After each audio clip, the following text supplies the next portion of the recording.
Now we're going to give you a quick example and strategy for how the science of the brain really can impact and has influence on your decision making, which translates to the decision making of your prospects. We're going to go through an example, a real example, and we're going to let you guys tell us which direction you're more likely to go, okay?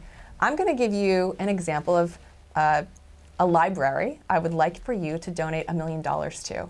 And I'm going to give you some reasons why you should do so.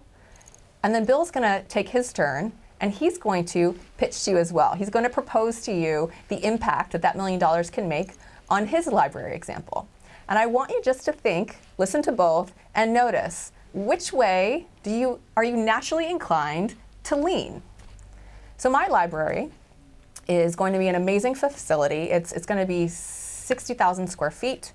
We're going to have 20 group study rooms. There's going to be space for 100,000 books. There's going to be 2 video seminar rooms. There's going to be a contemporary art gallery that people can walk through. We're talking about even having a Starbucks bar so people can get coffee. Be really convenient. And we maybe even have a grand piano concert hall. So lots of access to this facility and lots of space for people to interact. So we would love to have you donate your $1 million to our library.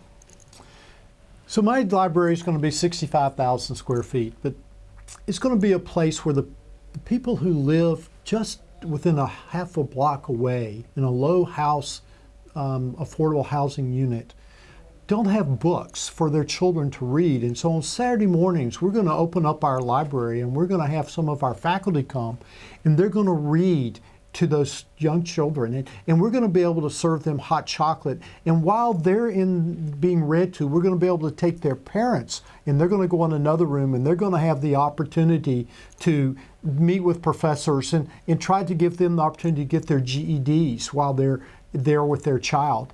And then we've got this beautiful piano that we're putting in there, and every Sunday afternoon we're going to have concerts in the library and we're going to invite people to come in and sit and listen to music that they don't get to see in a small town very often like we have. And we're going to take one portion of it and we're going to have a great art collection of art that's come from all over the world, and people are going to be able to see and their eyes are going to open up and see new things. And we've built into the library a place where a grand hall where there can be weddings and where there can be concerts, because we want this to be a place where people come and feel the power of learning, feel the power of community, feel the power of people opening up their arms and including everybody, regardless of their backgrounds, regardless of their culture. And on a college campus, even with somebody who hasn't got a high school degree, to feel like they're loved, accepted, and we'd like for you to give $1 million to help us create that type of atmosphere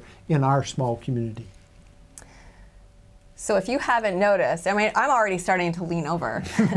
If you're like most people and most brains, the way Bill presented that information, it was technically the same statistics of what we're proposing, but a drastically different way of presenting the information that made you feel. I probably got goosebumps 3 or 4 times throughout his presentation of what that impact of that library could do to the community and the people in it. And this is pulling in, if you felt that same way, this is the behind the scenes factors that we talked about, the science of the brain lighting up. Whereas with my proposal, you were less inclined to do so. You had to work to remember the statistics. Okay, how many square feet, how many books, why is that important? Whereas with Bill's, he already gave you, he really painted this amazing picture. He made you feel something. He made you realize how much you can have an impact. So you naturally, without even making the decision, your brain's starting to make it for you. And this is exactly what we're talking about when we weave in the science of the brain to your ability to make these proposals and make these asks. So stories always win over facts, correct? 100%. Yeah. 100%. And that's what we've got to, we want you to learn, is to become a storyteller and to make that a part of who you are. I've learned the hard way. I went and presented, matter of fact, to a library. I went and presented the hard facts and got turned down.